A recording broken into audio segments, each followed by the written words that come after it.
Hi hello ನಮಸ್ಕಾರ. ನನ್ನ YouTube ಚಾನಲ್ಗೆ ಸ್ವಾಗತ. ಡೈಲಿ ಮಸಾಲೆ ಸಾಂಬಾರು ಬಸ್ಸಾರು ತಿಂದು ಬೇಜಾರಾಗಿರೋರಿಗೆ ಇದೊಂದು ಒಳ್ಳೆ ಬದನೆಕಾಯಿ ಬಜ್ಜಿ ರೆಸಿಪಿ ಒಂದ್ಸರಿ ಮನೆಯಲ್ಲಿ ಮಾಡ್ಕೊಂಡು ತಿನ್ನಿ. ಹಾಗಾದರೆ ಬನ್ನಿ ಇದು ಹೇಗೆ ಮಾಡೋದಂತ ಒಂದ್ಸರಿ ಹೇಳ್ಕೊಡ್ತೀನಿ. ಪೂರ್ತಿ ವಿಡಿಯೋ ಸ್ಕಿಪ್ ಮಾಡದೆ ಪೂರ್ತಿ ವಿಡಿಯೋ ನೋಡಿ ಬಜ್ಜಿ ಹೇಗೆ ಮಾಡೋದಂತ ಕ್ಲೀನಾಗಿ ಗೊತ್ತಾಗುತ್ತೆ.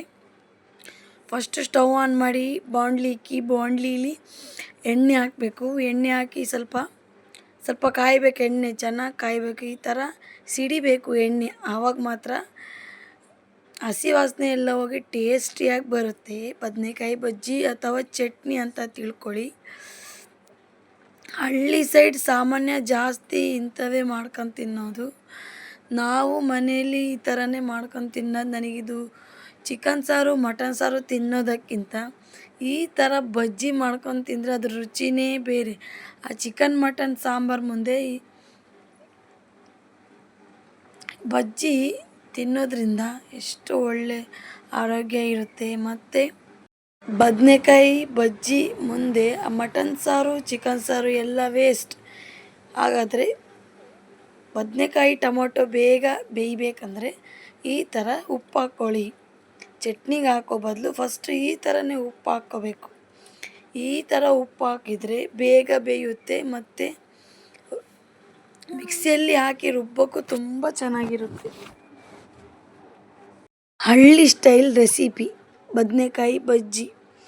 ಇದು ಬಿಸಿ ಬಿಸಿ ಮುದ್ದೆ ಜೊತೆಗೆ ಮಾಡ್ಕೊಂಡು ತಿಂತಾ ಇದ್ದರೆ ಆಹಾ ಎಷ್ಟು ರುಚಿಯಾಗಿರುತ್ತಂದರೆ ಮತ್ತೊಮ್ಮೆ ಮಾಡ್ಕೊಂಡು ತಿನ್ನಬೇಕು ಅನ್ನಿಸ್ತಾ ಉಂಟು. ಇಲ್ಲಿ ನೋಡಿ, ಇವಾಗ ಎಲ್ಲ ಬೆಂದಿದೆ. ಇವಾಗ ನಾನು ಜಾರಲ್ಲಿ ಹಾಕ್ಕೊತೀನಿ. ಇಲ್ಲಿ ನೋಡಿ, ಬದನೆಕಾಯಿ, ಹಸಿರು ಮೆಣಸಿನ್ಕಾಯಿ, ಟೊಮೊಟೊ, ಬೆಳ್ಳುಳ್ಳಿ ಇವೆಲ್ಲ ಒಂದೇ ಸರಿ ಬಾಣಲಿಯಲ್ಲಿ ಹಾಕಿ ಎಣ್ಣೆಯಲ್ಲಿ ಹುರ್ಕೋಬೇಕು. ಸೀದೋದಂಗೆ ನೋಡ್ಕೋಬೇಕು.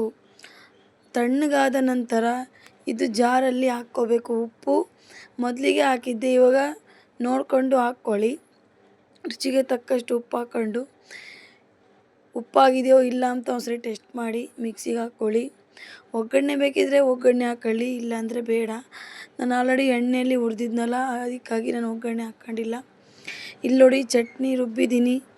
ಚಟ್ನಿ ಅಥವಾ ಬಜ್ಜಿ ಇಲ್ಲಿ ನೋಡಿ ಎಷ್ಟು ಚೆನ್ನಾಗಿ ಬಂದಿದೆ ಅಂದರೆ ಒಂದು ಮುದ್ದೆ ತಿನ್ನೋರು 2 ಮುದ್ದೆ ತಿಂತಾರೆ. ಅಷ್ಟು ಚೆನ್ನಾಗಿ ಕ್ರಿಸ್ಪಿಯಾಗಿ ಟೇಸ್ಟಿಯಾಗಿ ಸ್ಮೂತಿಯಾಗಿ ಬಂದಿದೆ.